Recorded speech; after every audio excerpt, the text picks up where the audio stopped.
எல்லாருக்கும் அனைவருக்கும் வணக்கம். தமிழ்நாடு அரசு ரேஷன் கடை பணியாளர் சங்கத்தினுடைய மாநில பொதுச் செயலாளர், என் பெயர் பா. தினேஷ்குமார். இந்த செய்தியாளர் அனைவரையும் சந்திக்கிறது நோக்கம் என்ன அப்படின்னா, தமிழகம் முழுவதும் ஏழை மக்களுடைய பசிப்பினியை போக்கி வரும் ரேஷன் கடை பணியாளருடைய கோரிக்கை நிறைவேற்றாமல் உள்ளது. கடந்த எதிர்கட்சியாக இருக்கும் பொழுது திமுக தேர்தல் வாக்குறுதி அளித்தது.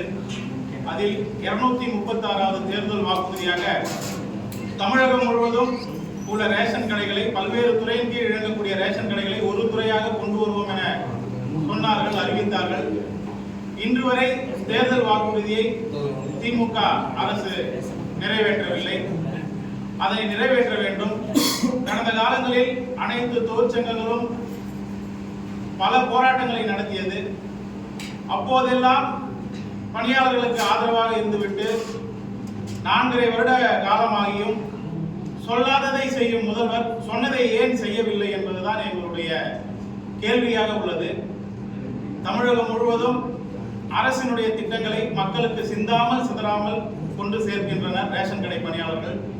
ஆனால் அவர்களது கோரிக்கையில் எந்த விதமான முன்னேற்றமும் இல்லை என்பது எங்களுக்கு மிகுந்த வேதனைக்குரிய செயலாக உள்ளது. அது மட்டுமின்றி தமிழகம் முழுவதும் POS கருவியுடன் ப்ளூடூத் இடைத்தராசோடு இணைந்ததுனால பொதுமக்கள் மிகுந்த சிரமத்தோடு பொருட்களை பெற்று செல்கின்றனர். ஒரு பொருளுக்கு பொருட்களை விநியோகிப்பதற்கு குறைந்தது 15 நிமிடம் ஆகிறது. இதனையும் கண்டுகொள்ளவில்லை. எங்களுக்கு எவ்வாறு பொருட்கள் நாங்கள் பொதுமக்களுக்கு விற்பனை செய்கிறோமோ, அதாவது 1 கிராம் கூட குறைவில்லாமல் நாங்கள் பொதுமக்களுக்கு கொடுத்து வருகிறோம். ஆனால் எங்களுக்கு கிடையில் இருந்து வரக்கூடிய பொருட்களையும் POS-இல் எப்படி நாங்கள் விற்பனையை பண்ணுகிறோமோ அதே போல் உள்வரவையும் ஏற்றி கொடுக்க வேண்டும். நுகர்பொருள் வாணிப கழகத்தில் இருந்து எடை குறைவின்றி ரேஷன் கடைகளுக்கு வருவதை எண்ட் டு எண்ட் கணினி மயம் என்கிறார்கள். எண்டில் மட்டும் கணினி மயத்தை வைத்துக் கொண்டு ஆரம்பத்தில் கணினி மயத்தை வைக்கவில்லை. இது ஒரு குறைபாடாக உள்ளது. இதனால் பொதுமக்கள் மிகுந்த சிரமப்படுகிறார்கள். கேட்டால் இது மத்திய அரசு திட்டம் என்கிறார்கள். மற்ற விஷயத்தில் எல்லாம் கவனம் செலுத்தி பொதுமக்களுடைய, ஏழை எளிய மக்களுடைய உணவு பசியை தீர்க்கின்ற இந்த திட்டத்தில் அரசு கவனம் செலுத்த வேண்டும். தற்போது முதல்வர் மருந்தகம் ஆரம்பிக்கப்பட்டது. அரசினுடைய எந்த திட்டமும் திட்டமிடல் இல்லாமல் மக்களிடையே கொண்டு செல்வதில் பல்வேறு சுணக்கங்கள் ஏற்படுகிறது. முதல்வர் மருந்தகம் என்று ஆரம்பித்துவிட்டு அது தெருக்களிலும் பல்வேறு இடங்களிலும் வைத்துவிட்டு அது சுகாதாரத்துறை இருக்கு, அவங்க மூலமா பண்ணலாம். இன்னைக்கு கூட்டுறவுத்துறையில ரேஷன் கடைக்கு வேலை வரவங்க 10வது 12வது மட்டும் தான் முடிச்சுட்டு வராங்க. அவர்களை வைத்து மருந்தகங்கள் நடத்துறாங்க. அதுல மருந்தகங்கள்ல விற்பனை குறையும் போது ஒரு நாளைக்கு 100 ரூபாய்க்கு பில் போடணும், 200 ரூபாய்க்கு பில் போடணும்னு சொல்லி பணியாளர்களை ரொம்ப துன்பப்படுத்துறாங்க. இந்த மாதிரி முதல்வர் மருந்தகத்துக்கு தனியா ஒரு துறை இருக்கும்போது கூட்டுறவுத்துறைக்கு ஏன் வழங்குறாங்கன்னு தெரியல. இது மட்டும் இல்ல, தோட்டக்கலைத்துறை இருக்கு, ஆனா பண்ணை பசுமை காய்கறி கடை ரேஷன் கடைக்காரர் நடத்துறாங்க. சமூக நலத்துறை இருக்கு, ஆனா காலை உணவு திட்டத்தை ரேஷன் கடைக்காரர் நடத்துறாங்க. வேளாண்மை துறை இருக்கு, ஆனா வேளாண்மைக்கு உண்டான அனைத்தையும் கூட்டுறவுத்துறை தான் பாக்குறாங்க. இப்படி பல்வேறு விதமான விஷயங்களையும் கூட்டுறவுத்துறை தான் நடத்திட்டு வருது. அடுத்தது தற்போது முதலமைச்சருடைய மனதிற்கு ஏற்ற திட்டமான தாய்மானவர் திட்டம். இந்த தாய்மானவர் திட்டம் எதற்காக கொண்டு வரப்பட்டது அப்படின்னா, வயசானவங்களுக்கு வீடு தேடி ரேஷன் பொருளை கொடுக்கிறோம்.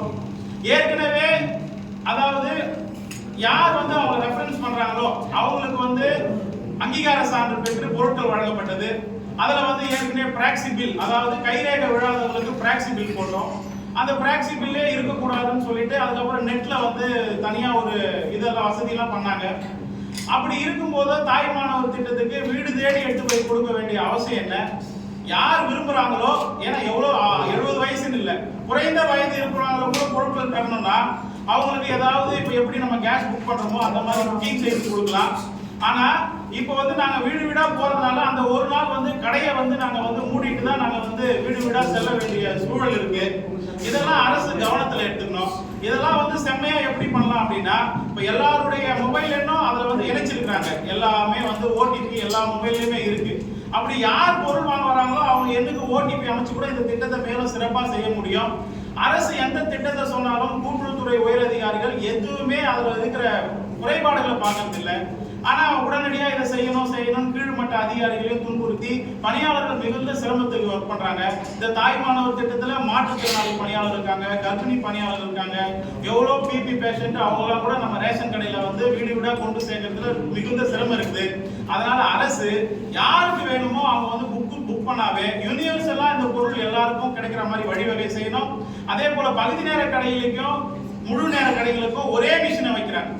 இந்த பிஓஎஸ் கருவி பல இடங்கள்ல சர்வர் கோளாறு ஏற்படுது. ஒரே கடைக்கு 2 மிஷின், கடைகளுக்கு தனித்தனியா வந்து மிஷினை கொடுக்கணும். அதே போல இந்த ஒயாசிஸ் நிறுவனம் அந்த மென்பொருளை வந்து கொஞ்சம் வேகமா இருக்கிறதுக்கு உண்டான வேலைகளை பார்க்கணும்னு இந்த நேரத்தில் கேட்டிருக்கோம். அதே போல கூட்டுறவு சங்கங்களின் மாநில பதிவாளருடைய கட்டுப்பாட்டில் நாங்கள் இயங்குறோம். எங்களது கோரிக்கைகள் எல்லாமே கூட்டுறவு சங்கங்களின் மாநில பதிவாளருக்கு தெரிந்தாலும் அவ்வப்போது அதிகாரிகள் நாங்கள் வந்து ஒரு நல்ல நிலைமையில போயிட்டே இருக்கும்போது உடனடியாக மாறிடுறாங்க. அதனால எங்கள் கோரிக்கையில வந்து சுணக்கம் ஏற்படுது, நிறைவேற்றுவதில் காலதாமதம் ஏற்படுது.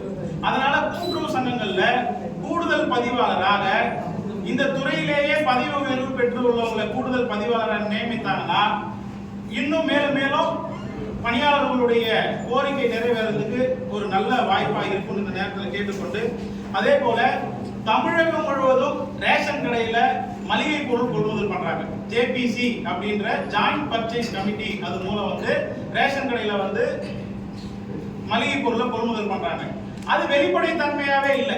ஜேபிசினா ஜாயிண்ட் பர்ச்சேஸ் கமிட்டி, ஒரு சிண்டிகேட் அவங்களுக்குள்ள ஒரு 10 பேர் 15 பேர் அமைச்சுக்கிட்டு ரேஷன் கடைகளுக்கு தரமில்லாத பொருட்களும் வெளி மார்க்கெட்ல அறிமுகம் இல்லாத பொருட்களும் விற்க சொல்லி பிரச்சனை எழும்போது உங்களோட மாதிரி பத்திரிகையாளர்கிட்ட ரேஷன் கடையில் கட்டாயமாக பொருட்கள் வாங்க வேண்டிய கட்டாயம் இல்லைன்னு ஒரு அறிக்கை மட்டும் விட்டுட்டு இதாலேயும் பணியாளர்கள் தான் பாதிக்கப்படுறாங்க. அதனால இந்த ஜாயிண்ட் பர்ச்சேஸ் கமிட்டி ஜேபிசி எல்லாம் ஒழிச்சு வெளிப்படையான கொள்முதலை பண்றதுக்கு கூட்டுறவுத்துறை முன்வர வேண்டும். மேலும் எங்களுடைய கோரிக்கை சம்பந்தமா அனைத்து கட்சிகளுக்கும் நாங்க வந்து கடிதம் எழுதினோம். அதுல குறிப்பிட்டு ஒரு 3 சங்கங்கள் 3 அரசியல் கட்சி மட்டும் அவர்களுடைய கண்டனத்தை அரசுக்கு பதிவு செஞ்சாங்க. எடுத்துக்காட்டா பாமக, அமமுக, ஓபிஎஸ் ஐயா அவங்க மட்டும் அறிக்கை கொடுத்தாங்க. ஆனா நாங்க வந்து தினமலர் பத்திரிகையில வந்தது அனைத்து அரசியல் கட்சிக்கும் நாங்க வந்து எங்களுக்கு கோரிக்கை சொன்னோம்.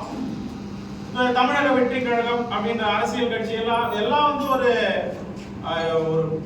பெரிய இஷ்யூவான விஷயங்களை மட்டும் கையில் எடுக்கிறாங்களா கண்டி மக்களுக்கு அடிப்படையில் வேலை செய்கிற இந்த பணியாளருடைய பிரச்சனை எல்லாம் கையில் எடுத்து பொதுமக்களுடைய பிரச்சனைகளையும் இப்படி மக்களுடைய ஒன்றி இருக்கிற பணியாளருடைய பிரச்சனையும் எடுத்து பேசணும்னு இந்த வாயிலா கேட்டிருக்கோம். அதே போல மாண்புமிகு எதிர்கட்சி தலைவர் அவர்களும் எங்களது கோரிக்கையில கவனம் செலுத்தணும். கடந்த ஆட்சியில எங்களுக்கு கடைசியா 2021 பிப்ரவரியில கடந்த ஆட்சியில ஒரு ஊதிய உயர்வு வழங்கினாங்க. இன்னைக்கு வரைக்கும் எங்களுக்கு ஊதிய உயர்வு சம்பந்தமா எதுவுமே சொல்லல. இந்த ஆட்சி வரணும் நாங்க ரொம்ப விருப்பப்பட்டோம். உங்களுடன் ஸ்டாலின் முகாம்ல எல்லாம் எங்களது கோரிக்கையை கொண்டு போய் கொடுத்தோம். நாங்க எப்பவுமே முதல்வர் கூட இருக்கணும்னு தான் நாங்க ஓட்டு போட்டு வர வச்சோம். ஆனா எங்களுக்கு இந்த மாதிரி வந்து ஒரு அநீதி இந்த அரசு இழக்குன்னு நாங்க நினைச்சு கூட பார்க்கல.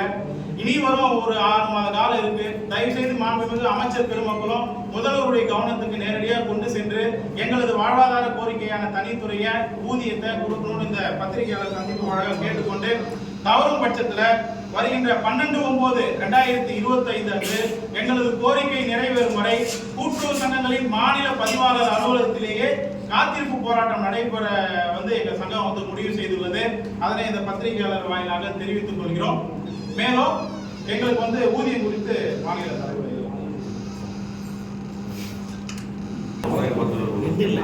அனைவருக்கும் வணக்கம். எங்களுடைய வாழ்வாதார கோரிக்கையான ஊதியத்தை பெற வேண்டிய கட்டாய காலத்தில் இப்பொழுது இருக்கிறோம். ஏனென்றால் மாத ஊதியம் 50 ரூபாய் அளவில் வழங்கப்பட்டு இன்றைய தினம் தொகுப்பூதியம் ஒரு வருடத்துக்கு 6,280 என்ற நிலையில் ஒரு வருடம் முடிந்தபின் 12,300 ரூபாய் ஊதியம் பெறுகிற பணியாளர் என்ற நிலையில் பணிபுரிந்து வருகிறார். அவருடைய அந்த ஊதியமானது அவருடைய வாழ்க்கை தரத்துக்கோ வாழ்க்கை வாழ்வதற்கோ வாழ்வாதாரத்தை பெருக்குவதற்கோ இல்லை என்பதை தெரிவித்து எங்களுக்கு உடனடியாக ஊதியம் வழங்க வேண்டும் என்ற கோரிக்கையின் அடிப்படையிலே ஊதியம் வழங்குவதற்கு காலக்கெடு எதுவும் அரசாங்கம் நிர்ணயம் பண்ணவில்லை. 3 வருடத்துக்கு ஒரு முறையோ 1 வருடத்துக்கு ஒரு முறையோ 5 வருடத்துக்கு ஒரு முறையோ அரசாங்கம் காலக்கெடு நிர்ணயம் பண்ணவில்லை. இப்பொழுது ஊதியம் அறிவித்து சுமார் 4 ஆண்டுகள் முடிந்துவிட்டது. இன்னும் 6 மாதம் இந்த அரசாங்கம் பதவியில் இருக்கும். அடுத்து சட்டசபை தேர்தல் வரும், அடுத்து கூட்டுறவு தேர்தல் வரும், உள்ளாட்சி தேர்தல் வரும், பாராளுமன்ற தேர்தல், இப்படி தேர்தல்களும் வரும் காலங்களில் இன்னும் காலக்கெடு நீடித்து குறைந்தபட்சம் 7 ஆண்டுகளுக்கு பின்னாலேயே தான் எங்களுக்கு ஊதியம் கிடைக்கும் என்ற அடிப்படையில் நாங்கள் உடனடியாக ஊதியத்தை பெற வேண்டிய நிலையில் இருக்கிறோம். எங்களுக்கு பணியாளர் ஊதியம் குறித்து நாங்கள் என்ன கேட்கிறோம்னா, எங்களை 8வது ஊதிய கமிஷன்ல சேரு, இல்லைன்னா கூட்டுறவு சங்க பணியாளர் கொடுக்குற மாதிரி டோல் 3 செட்டில்மெண்ட் போட்டு கொடு, இல்லை டிஎன்சிசிக்கு இணையான சம்பளத்தை எங்களுக்கு கொடுக்கணும்னு கேட்கிறோம். அடுத்து எப்பவுமே எங்களுக்கு ஊதிய கமிட்டி அமைப்பாங்க. அந்த ஊதிய கமிட்டியில் ஏசியில் உட்காந்து பேசி ஒரு முடிவு பண்ணி எதையோ சொல்லிட்டு போயிடுவாங்க. ஆனால் நாங்கள் இப்போ என்ன டிமாண்ட் வைக்கிறோம்னா, அந்த ஊதிய குழு கமிட்டியில் எங்களுடைய பணியாளர்களோட வைக்கணும். இது எல்லாம் செய்யறதுக்கு லேட் ஆகும். ஊதிய குழு முடிவு பண்ணி அதை வெளியே சொல்றதுக்கு லேட் ஆகிறதுனால இன்றைய தினம் என்ன விலைவாசி புள்ளிகளுக்கு ஏற்ப கல்வி தகுதிக்கு ஏற்ப குறைந்தபட்ச ஊதியம் என்னமோ அந்த ஊதியத்தை வழங்கணும்னு நான் இந்த பத்திரிகையாளர் வாயிலாக கேட்டுட்டு, இந்த கோரிக்கைகளால் நிறைவேறாத வகையில் 12/9/2025 மாநிலம் தழுவிய காத்திருப்பு போராட்டம் சென்னை பதிவாளர் அலுவலகத்தில் நடைபெறும் என்பதை தெரிவித்துக் கொள்கிறேன். ஜி. ராஜேந்திரன், மாநில தலைவர். ரேஷன் பொருட்கள் வந்து பாக்கெட்ல அது பொல்யூஷன் சொல்லிட்டு பிளாஸ்டிக் யூஸ் பண்ணக்கூடாதுங்கிறதுக்காக கேட்குறீங்க. 15 வருஷம் முன்னாலே நம்ம கோரிக்கை வைக்கிறோம். ஏன்னா பிரச்சனை இல்லை, வெயிட் கம்மியாக இருக்குது அப்படின்னு சொல்றீங்க. ஆனால் அதுக்கு இப்போ சால்வ் பண்ணிக்கிறாங்க. சரியான கிலோனா 10 கிலோ கொடுக்குற அளவுக்கு இப்போ கொண்டு வந்துட்டாங்க. பாயிண்ட் ஆஃப் ஸ்கேல் ரோடு வந்து கிடச்சி அப்படி 10 கிலோ கரெக்டாக இருந்தால் பில் விடுவோம், இல்லைன்னா பில் விடுவாது. இது தாய்மார் திட்டம் வந்து ரேஷன் பணியாளர் இருக்குது, கண்டிப்பாக இருக்குது. ஏன்னு கேட்டிங்கன்னா 60-70 வயசுக்கு மேலே இருக்கிறவங்களுக்கு தான் கொடுக்க சொல்லுது. அது 2 பேர் 70 வயசு இருக்குன்னு சொல்லுது. அந்த 2 பேரும் மேல் மாடியில் இருப்பாங்க, 3வது மாடியில் இருப்பாங்க, 2வது மாடி இல்லை. 2 பேரும் மகன் வீட்டுக்கோ போயிடுவாங்க. 2 பேருக்கும் கைரேகை வாங்கணும். இப்போ எல்லாத்துக்குமே நம்ம போல 30 வயசு 30 இருக்கிற ஆளுக்கு கைரேகை உழுக மாட்டேங்குது. அந்த 70 வயசு 80 வயசு இருக்கிறவங்களுக்கு எப்படி உழுவுங்கிற விஷயத்தை நீங்கள் தெரிஞ்சுக்கணும். அப்போ என்ன பண்ணணும், இப்போ நம்ம வண்டி கொண்டு போய் நிறுத்திட்டு மேலே 3வது மாடிக்கு எடுத்துகிட்டு போய் கொண்டு வரணும். இன்னொன்று, அந்த வீதியிலேயே வண்டி போகாது, எப்படி சப்ளை பண்ணுறது விஷயம் இருக்கும். இப்போ நம்ம கடையில் வச்சாலே பாயிண்ட் ஆஃப் ஸ்கேல் வேலை செய்ய மாட்டேங்குது, பிஓஎஸ் மிஷின் வேலை செய்ய மாட்டேங்குது, அந்த இது நெட் கிடைக்க மாட்டேங்குது. வண்டியில் போயில தேர்தலில் போயில நடந்து போயிட்டு எப்படி போகிறது தெரியுது. இதை விட முக்கியமான விஷயம் என்னன்னா, 50 வயசுக்கு மேலே இருக்கிற லேடிஸு மாற்றுத்திறனாளி எல்லாம் எப்படி ரேஷன் பொருள் அந்த வீதியாக போடுவாங்கிறத அரசாங்கம் இதுவரைக்கும் கணக்கெடுக்கல, எதையுமே யோசனை பண்ணல, கேட்கல. ஆனால் தாய்மான திட்டத்தை அனௌன்ஸ் பண்ணிட்டாங்க. அதை வந்து சீரிய முறையில் பரிசீலனை பண்ணணும்னு நாங்கள் கேட்டுக்கிறோம். வெளிமாநில நபர்கள் வந்து அது ஒரு வாய்மொழியாக தான் இருந்துச்சு. வெளிநாடு, வெளி மாநிலம், வெளிவட்டம், வெளி தாலுக்கா, இல்லை பக்கத்து கடையிலேருந்து இன்னொரு கடைக்கு போகிறா, இந்த கடையில் எவ்வளவு சேல்ஸ் ஆகுது அப்படின்னு பார்த்து ஒரு 5% 10% ஒதுக்கலான்னு தான் சொல்கிறாங்க. ஆனால் அந்த ஒதுக்கீட்டு முறை வாயிலாக தான் இருக்கிறதே, நடைமுறை இல்லை. பில்லு போடுற மிஷினில் நெட்டு பிரச்சனை வருது, எதனால? அதுக்கு ஒரே காரணம்னா, அந்த ஒயாசிஸ்னு ஒரு கம்பெனி இருக்குது, அதை ஒழிச்சா எல்லாமே சரி இருக்கும். இப்போ நம்ம செல் வேலை செய்யறதில்ல, ஏன் எங்கள் செல் வேலை செய்ய மாட்டேங்குது? வேறுங்களுக்கான செல்லை வச்சு தான் நாங்கள் விற்பனையே செய்யறோம். அதனுடைய இதை வச்சு தான் செய்யறோம். அந்த கம்பெனி ஒழிச்சா எல்லாம் சரியா போயிடுச்சு சார்.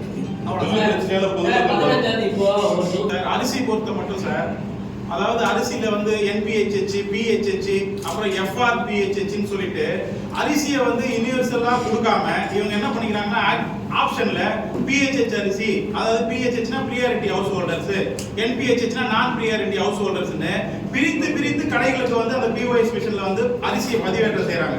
இதனால என்ன ஆகுது அப்படின்னா, உங்க கார்டு PHH அப்படின்னா இன்னொரு கார்டு NPHHனா NPHHக்கு உண்டான அரிசி இருக்கும், PHHக்கு உண்டான அரிசி இருக்காது.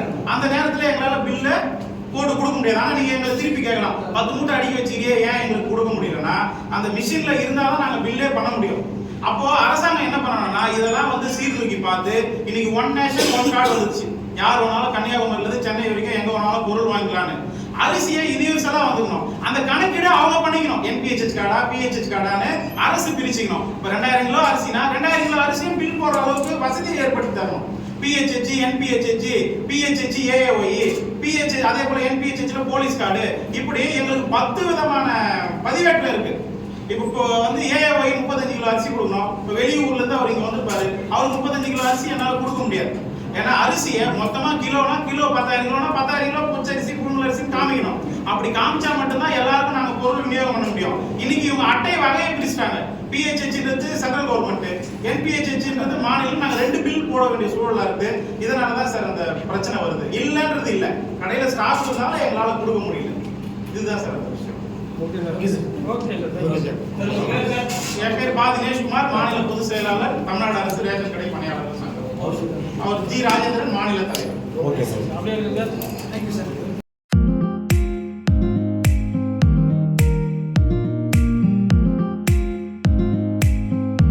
பல்வேறு சுவாரஸ்யமான செய்திகளுடன் இறுதி தீர்ப்பு மாத இதழ் தற்போது கடைகளில்.